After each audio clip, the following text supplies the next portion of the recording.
So, good morning and welcome everybody to this webinar on 6 steps to discovering God's plan for your church. My name is Barry Osborne and I'm the founder and CEO of Rural Mission Solutions. I've spent a lifetime working in ministry and mission in rural areas, and with me is my very good friend and colleague and the chairman of our board of trustees, Gordon Banks. Gordon, would you like to say hello? Good morning, everybody. God's blessing be upon you.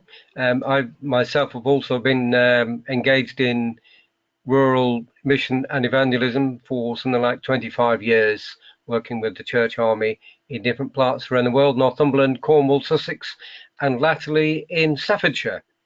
And great to be with you this morning. And our ministry is ecumenical in its nature. I'm a free church minister, Gordon is an Anglican, and so we bring something of balance to the situation. You know, for many years I was involved in doing short-term, high-impact mission at the request of rural churches, worked with possibly over 200 churches around England, Scotland and Wales. And during that time we had a lot of blessing, a lot of success, but we felt there was something more that could be done. And as a result of that, that was what led to the development of Rural Mission Solutions and some of the processes. In fact, the first time I used this process was in an Anglican church in Norfolk, and it worked incredibly well. And it was just done in relationship to a mission program, developing a short-term mission strategy.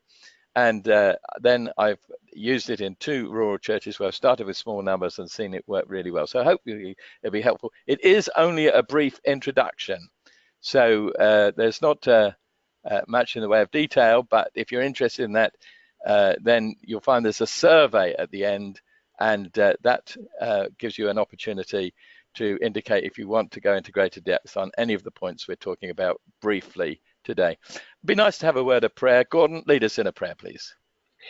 Heavenly Father, we thank you for today, for the gift of each other, and we do pray that you would use this presentation to your glory and for the building up of your kingdom, especially in rural areas. And we ask this in Jesus' lovely name. Amen. Amen. Thank you, Gordon. Right, you will have spotted the text that's under the title of this presentation. Those well-known words, they've become very, very popular in all sorts of situations around the country, around the world probably. I know the plans I have for you. Now, of course, this was the message that Jeremiah brought from God for a people in exile, for the people of God who were in captivity in Babylon. And they had to wait 70 years for this to be fulfilled.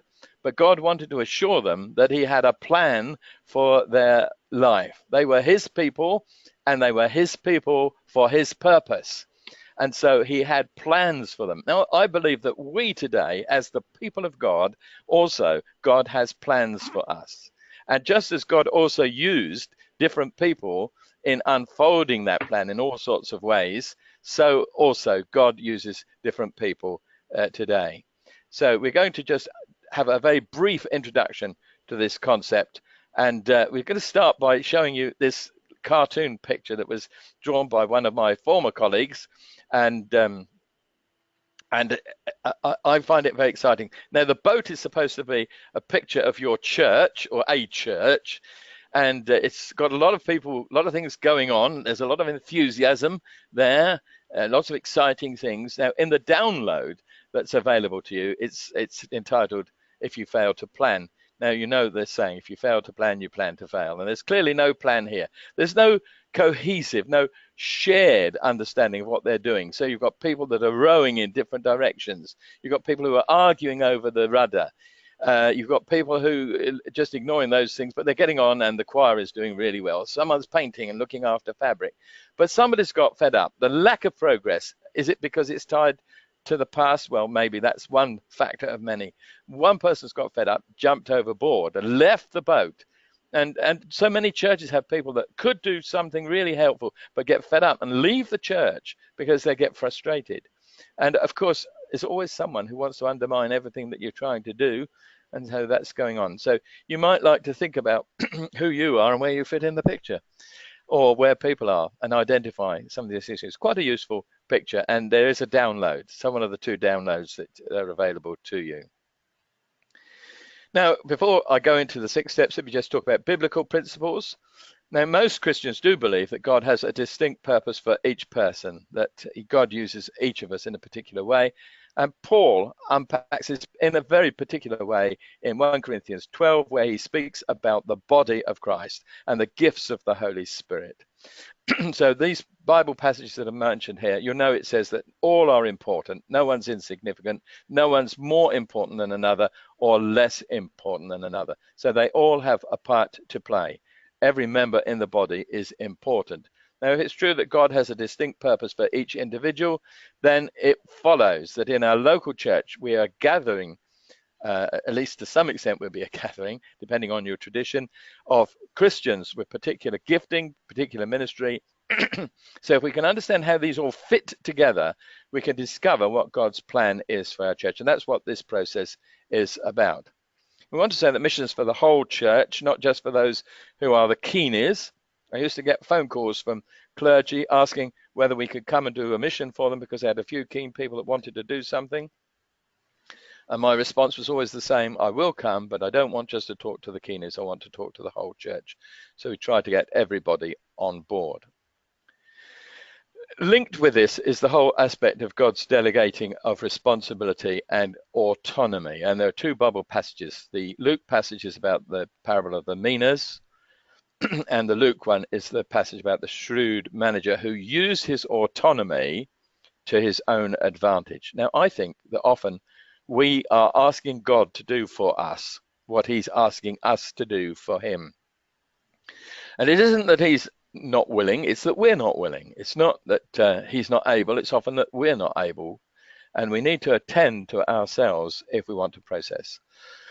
I do apologize, got a dry throat. So what might it look like if we get it right? Well, I've used the idea of a jigsaw puzzle, and the jigsaw, of course, the picture of the jigsaw would be the image of the church and its understanding of its role in God's mission, and each part is important to be in its appropriate place. Excuse me. Hopefully that will keep me going for a while. So again, what would it look like? Well, if we go through the process properly, and all you're getting today is just a description, little more than a description, just a few examples.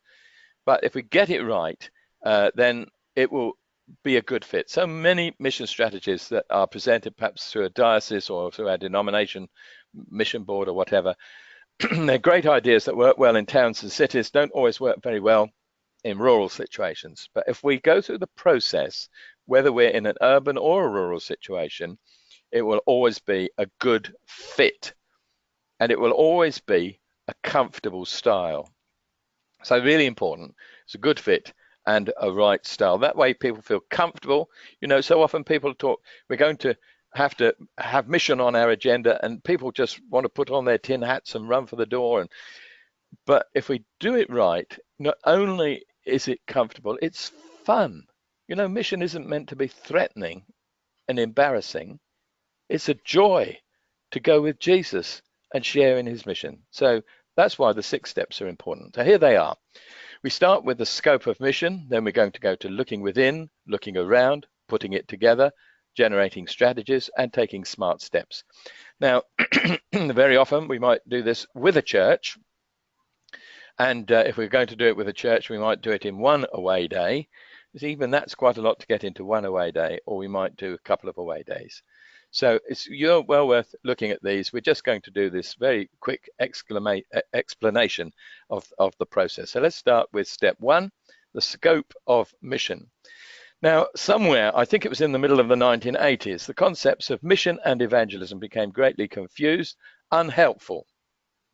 So we want to separate these ideas and think about it. Now, I love this way of understanding mission. This was produced by the Anglican Communion many, many years ago, and it's called the 5 Marks of Mission. Lots of free churches have adopted it, and many Anglican churches still do use it. And the concept is that mission is holistic. It's not just about evangelism. Evangelism part of the mission, but it's not the whole. And there are 5 different aspects of mission in this list. And it's not prioritized. So we're not saying that the sharing of the gospel is necessarily needs to be at the first priority. Maybe it does, but that's not what we're actually trying to say. We're saying each of these aspects is important.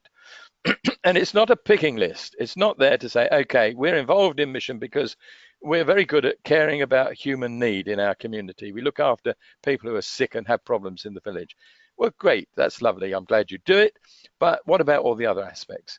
So what I want to suggest is that you might like to make this list and then maybe with others, maybe use your PCC or your diaconate and actually sit down and score yourself out of 10, how well, or out of 5, how well you're actually doing. So if you're actually not nurturing new believers, you might score yourself 0. If you're actually brilliant and you've got a great nurturing group and people are growing in their faith, maybe you'd put 5 if it's out of 5 or 10 if it's out of 10. So score each one. You're not scoring them in order of importance. You're scoring each one. How well are you doing in the concept of the total scope of mission? Now, I find that once people understand there's more to mission than evangelism, they're often more willing to get involved and share and engage. Evangelism, of course, does have a very bad image. I like to use this cartoon again. A colleague very kindly produced this cartoon. He was asked to draw a cartoon to describe how most people perceive evangelism. I think that there's an awful lot you could unpack out of that cartoon. And I like to use it when I'm working, when we're doing things in depth, because it draws out negative attitudes. Now, this is used when we're looking at the scope of mission and we're doing it in depth. Then there are a number of exercises that we do that are developmental. They lead one to the other, and they're really exciting, and people get involved. I did them for an Anglican parish on the Isle of Wight, and when we got to the third of the 3 exercises that follow on the discussion with this cartoon, I couldn't stop them talking, and we were right up against lunchtime, but they were buzzing. They didn't want to stop. They were so enjoying it. And that was a church with an Anglo-Catholic tradition and who were very opposed to the fact that their bishop had told them they had to get involved in mission, and they thought I was there as his enforcer. But we had a great time because we went through this process. So this is just to introduce the idea that you need to think about the holistic, the whole full program of what mission is, but also you need time to unpack each one and explain it. And of course, where does mission fit in? Now, mission isn't an optional extra. It's the essential purpose for which we exist. We are here to do our part to fulfill God's plan for us today. So in doing that, we need to be able to prioritize mission. Now, if there was something that needed to go, definitely needed to go into that suitcase, well, clearly there wouldn't be any more room. Something would have to come out. And we have, again, exercises, little processes that people can spend time on, working through and talking through. How do we actually understand what we're doing, where we're using our resources? How can we use them better? How do we adjust so that we can give priority to this understanding of what mission means to us? What mission will mean to you in your church may be different from what it might mean to me in my church. So you're developing your own understanding of what mission means for you, and then you work out how you're going to prioritize it. So that was very brief. Now I have to say that because that's the first step, it's really important. Opposite where I live, they're developing a site and putting on 42 new retirement apartments. And I can tell you that getting the foundation has been taking weeks and weeks and weeks and weeks. They haven't started to build yet. They've just been getting the foundations right. So much, much more intensive aspect to this that we haven't time in just introducing the idea, but you'll, I'm sure, pick up on that. You understand that. So let's look at step 2, which is looking within. I was actually working down in Devon. Excuse me. I was working down in Devon when I stopped the car to ask the way to a particular village. And the farmer I was talking to said, well, I wouldn't go from here if I were you. I'd go down the road for about half a mile. And he says, you come to a 4-crossway and turn right, and that'll take you to where you want to go. Well, of course, you always have to go from where you are, and that means starting with who you are. So you need to take a good look at who you are. Who is there in your church? Your people are your best resource. Okay, your people are your best resource. So who is there? What are these people? Now, you need to think about all sorts of things because God uses all these things. He uses our different personalities, our different natural abilities. He gives us different spiritual gifts, and also our life experiences are important. All of these things.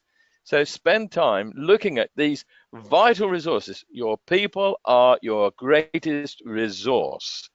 Okay, no one is insignificant. Everybody is important. Okay, so where do they fit in? Spend time looking at who you are. But you also need to look at what you have, and you need to think outside the box sometimes. Sometimes people just say, oh, the church is inappropriate. We couldn't use it for all sorts of things. Well, of course we can't. Most churches not very ideal for mission, but we have other resources available to us, and we can use those. So all of these that I just mentioned here, and of course you could think of more, but these I've already had experience of them being used effectively in a church.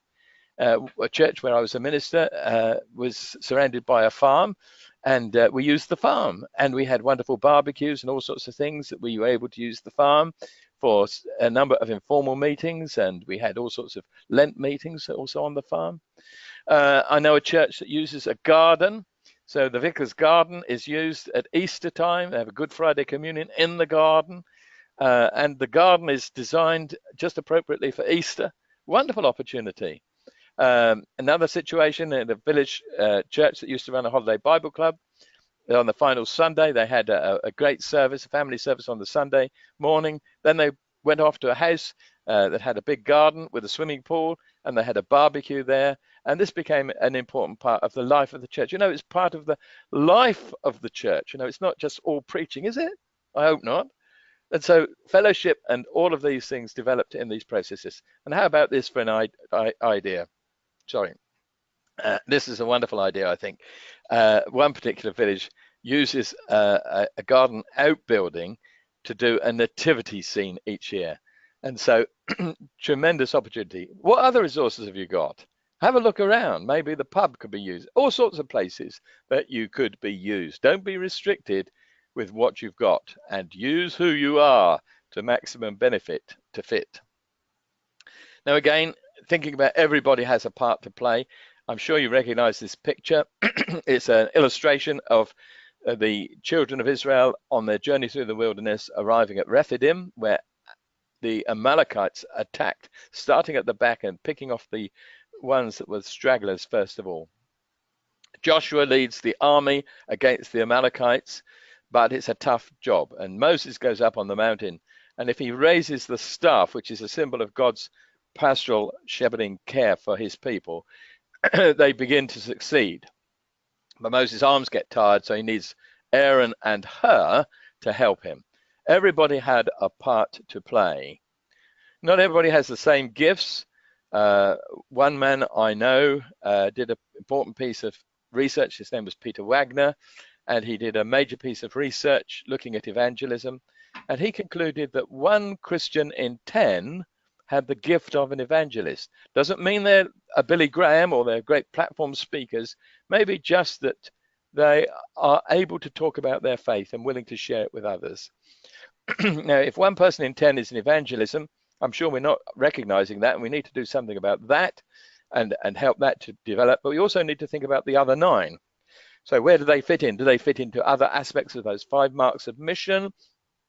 Or are there supportive roles so that it all fits together? Remember, the idea is to get all the pieces of the jigsaw in appropriate places. And remember, God uses different personalities, gifts, life experiences, all of these things. But everybody has a part to play. So in the process that I'm running through with you, I also want to say we want to get everybody involved.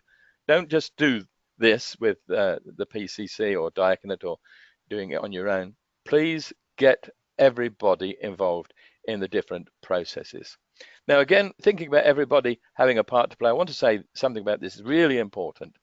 So many churches fit people into jobs or into roles. There's a vacancy, there's a job that needs to be done, someone's willing to offer, so we fit them to the job. Not the right way to do it. God works through people. We should start by saying, who are the people? This person's willing to do something. What are their gifts? What are their skills? What is their personality?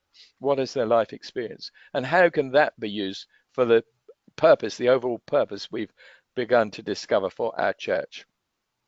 So if you've got square pegs, please don't push them into round holes or vice versa. It's unhelpful and frustrating, and it doesn't really achieve much. So don't start with the job and fit the people. Start with the people and design the job, sometimes called horses for courses.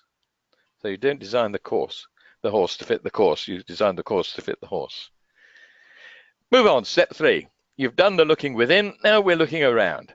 And there are a number of ways in which you might do this. You might undertake a community survey. Many rural churches think they know everything about their village. In my experience, that's not true, they don't. And there's a lot still to be discovered. So community surveys can be really helpful and achieve a great deal. We can help design one if you'd like that. Community mapping, something slightly different. You can do a physical map in which you draw the layout of the village, and you can mark on it where your church presence is. But there are other kinds of mapping that you can do as well. And thinking along those lines, you think also about cultural identity, because when you do the survey, it might help think through what is the cultural identity. My last church was in a village where drama and music these were the great cultural characteristics of our village. So in our church program, we put drama and music, and so it's cohesive. Gordon, you want to say something? Just jump in there, Barry. The Germanet.net Arthur Rank Centre has some very helpful resources on community mapping. And one of the other fun ways that I've done is to do a 3D model of your village using junk modeling. And that can be just great fun because that can get all ages involved. And then once you've made a model, then you begin to sort of walk around and see how your church kind of sits within the context of your village. Just another great way of actually engaging. So it doesn't all have to be head. You can actually, for those who like to make and do things, that's another fun way to make a 3D model. Thanks, Gordon. That's very helpful. So mapping your community, locating your presence, looking for people groups. Again, the village I was talking about had the drama groups. We had 2 drama groups. Also had all sorts of other things. So you find the people groups, because how do you have a presence in the people group? We had people in the drama group, so they were able to do things. We actually invited the drama group to put on a drama in our church based on a Bible story. That was quite fun. They wrote the sketch, wasn't very entirely biblical, but it was very good and effective. So people groups, and also what are the key social activities in the village? And ask the question, why? Why are these important? And how can the church recognize their importance and relate to it? So moving on again, we're going to go to step 4, which is putting it together. So we've looked within and seen who we are and what we have.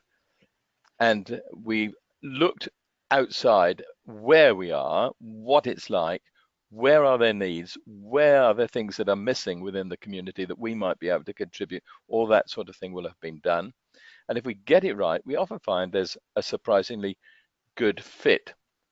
Now, many years ago, I was involved in a special one-day event in Lincolnshire looking at rural mission. And at the end of the day, we had a question and answer panel. And a question was raised by a man who said, I'm a vicar from a small rural church and we just do not have the resources to do what we would want to do for God. What can you say about that? And the gentleman on the panel sitting next to me rose to his feet. He was an Anglican, and he said, brother, don't you realize God has already given you everything you need in order to do what he is asking you to do right now? That's so profound, well worth thinking about. God has already given you everything you need in order to do what he's asking you to do right now. So as you start to put the pieces together and think about it, you begin to see how that works out. And of course, you get every person in the right place and people begin to see where they fit into the big picture. Now, this is one of the tools you could use in the process. I expect you're familiar with SWOT analysis, but I've taken out the word threats. It's usually strengths, weaknesses, opportunities, and threats. Taken out the word threats. That's not relevant for us, but constraints are. And if you run it backwards, constraints, opportunities, weaknesses, strength, you get cows, which is ideal for me as a rural missioner. Remember that the strengths and weaknesses are about you as a church, not the situation, the context in which you're in. The opportunities and constraints are the context. And if you need that unpacked some more, drop us an email we'll do that. Or if we can do it in one of the following sessions, we'll be happy to do that and explain that a little bit more. We need to move on very quickly. Step 5 is generating strategies. You could do that through having a brainstorming session. There are a number of things you remember to get as many people involved. I'll repeat that again. I said it earlier. If as many people in your church, aim for 100%, are involved in the processes, these 6 steps, get everybody involved in the processes, there's greater ownership of those processes. It's really important. When you're generating ideas, maybe get everybody. Some people are keen to speak, others aren't. So go round, give everybody an opportunity to contribute, or maybe give them time and find a different way of putting these ideas together. But nothing is ruled out, nothing is ridiculous. Sometimes great strategies come out of silly ideas. So no critical comments. Gordon, you want to comment on this? Just to say, Barry, that our church yesterday, and I think this is an underlying principle, but I'm sure it's good to point it out. My home church yesterday had a 12-hour prayer session from 10 in the morning till 10 at night, with various stations people could interact with, but particularly lots of poster paper around where people could write their ideas and begin to generate. So beginning of this process, have a think, could you have a sustained period of prayer? Because as you've rightly said, this is God's mission that we're joining in with, and it's just good to underline that. Gordon, am I right in thinking that people would come and go? They don't have to be there for the whole 12 hours? Absolutely right. And of course, you could have food and drinks and refreshments and whatever. Yeah. But whatever you can do, but just to undergird it and remind ourselves, it's God's mission, God's church, not ours. We work with God. Absolutely. So once you've got your ideas, you then need to evaluate them. So this is a handy kind of tool. So if you've identified a number of mission aims, you would write those along the top. And if you've got a number of strategies that have been suggested through your brainstorming session, you'd write those down in the left-hand column. And then you score each one. How well does aim 1 fit with idea 1, or how well does idea 1 serve aim 1? And you can score it out of 10. So put down whatever is the relevant score and then total them up, both at the bottom and at the side, so you see what works best. So very helpful to do an evaluation chart. So finally, move on to step 6 as we come towards an end, where we encourage you to take smart steps. As part of that, you need a can-do culture. You know, Saul was very keen to equip David with armor, but David knew he didn't need that. He already had everything he needed in order to do what God wanted him to do.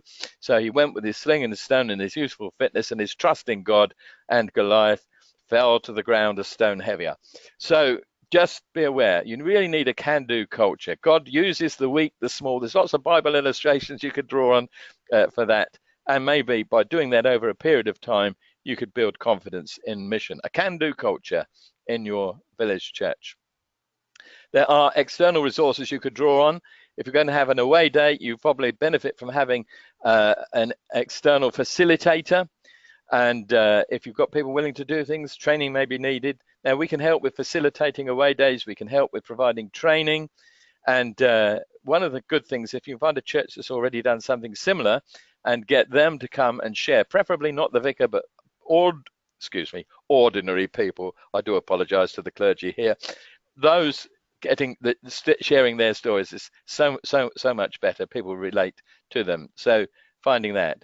And Gordon, I'm sorry we're running out of time. I wanted Gordon to talk to this because it's a wonderful story. Can you do it in about 30 seconds? Indeed, Barry, the parable of the pub. Just think about somebody in a pub. Imagine that Jesus is the fire, the heart, the warmth of God's love. Imagine someone outside the pub altogether on a cold, wet day. What steps would you need to take to welcome into the pub and then draw them towards the fire? Remembering that could be 3, 4 or 5 year process. How long did you think it might take them from moving from outside by the fire? What dynamics are coming into play as you move to make room for the other around the fire? Where are you on your journey? And if you're sitting around the fire, what was the journey you took to get there?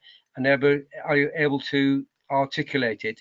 And are you willing to leave the company of the fire to go and search the other? And then as folks come and sit around the fire, are you willing to shift for the dynamics for others to come and join you as well. I do have this available. We've not got it on a handout, but I've got this, and we can make it available to you as a handout to unpack that a little bit more. But just some questions to get you started. Parable of the pub, I call it. Thank you, Gordon. We'll put that on the website so that that'll be available. Now, this is being recorded and will be available on the website. Also, it'll be on our YouTube channel. And if you see it on the YouTube channel, remember to click the like button afterwards, please, and click for notifications of other webinars, so you can pick up on all these resources. Now, SMART steps. Well, very briefly, let me talk about a developmental approach. This is a process that's used in helping secular organizations as well as Christian organizations that have perhaps need to focus a bit more, become more effective, a bit more profitable. So it starts by defining your purpose. That's a mission statement. And then from that, developing specific objectives to fulfill that overall mission statement. And then following on from that, determining the tasks that you're going to undertake that will serve the objective. So these are in order. It's a priority. Start with your purpose, then your objectives, and then your tasks. P-O-T. Some people call it potty training. You won't hear me saying that. Right, okay. So there are some illustrations that you could use. And what is SMART? Well, there are different, you may have read about this somewhere else, it may say it different, but this one suggests your task should be specific, it should be clearly defined, it should be measurable, so you know when you've achieved the outcomes you hope to achieve by the task. It obviously needs to be achievable. That's important. No good trying to do something that you know is going to be a waste of time. It needs to be relevant, and in that sense, everything in your church, in its life and its mission, needs to be consistent. Who you are in church ought to be reflected in what you're doing in the community, and vice versa. And it needs to be time-based. You need to sort of set a time. So if you're doing the fireside chats, hoping to reach more men with the gospel, well, then we'll start in November and we'll finish, say, in February, and then we'll review. And if it's worked well, we might continue, or we might change, do something different. And so we do that. And KISS, really important in all your planning. Keep it simple, stupid. Now, this is, sorry, Gordon, come on. Just to jump in there, Barry, is a good way of remembering that. We've got to get the hay from the loft onto the barn floor. Jesus said, feed my sheep, not my giraffes. I like that. Right, okay. Keep it simple, stupid. Right, so you've got a lot to do if you're going to engage with this, and if you want to know more, you can indicate on the survey if you want to do more, and we're going to produce a series of these webinars. You're going to need to share the vision, engender enthusiasm, build confidence. You need to think about when and how and where you're going to do that. Can you use your Sunday services in different ways, develop new ideas? We can come up with ideas and suggestions for that. Home groups, can you run a series of discussions in the home groups? We can come up with material for that. If you want to run an away day, we can provide facilitation for that. So the various things we can do to help you if you want. It is a tough, difficult job, but I want to say, as somebody who's done this in 2 churches, small churches with congregations that started off in single figures, in one case, less than the numbers you can count on one hand, and see the church grow. And it grew because the church had a clear understanding of what God's plan was for it. We knew where we fitted in. We understood what our gifts and ministries as a church were. We understood what each individual had to do to fit in, so that every part of the jigsaw was there. And it was exciting and thrilling being part of a church that knows where it's going. So think about that illustration we used right at the beginning, that awful picture of those people in the ship, total chaos. Oh, don't stay there. Move into something better. And if we can help you, we're here. So Gordon and I are going to say goodbye. So from me, cheerio. And from me, goodbye, and God's blessings be upon you. And we're going to turn off our microphones. We'll leave the screen on for a few moments in case you want the address, and then the survey will come up. So goodbye and God bless.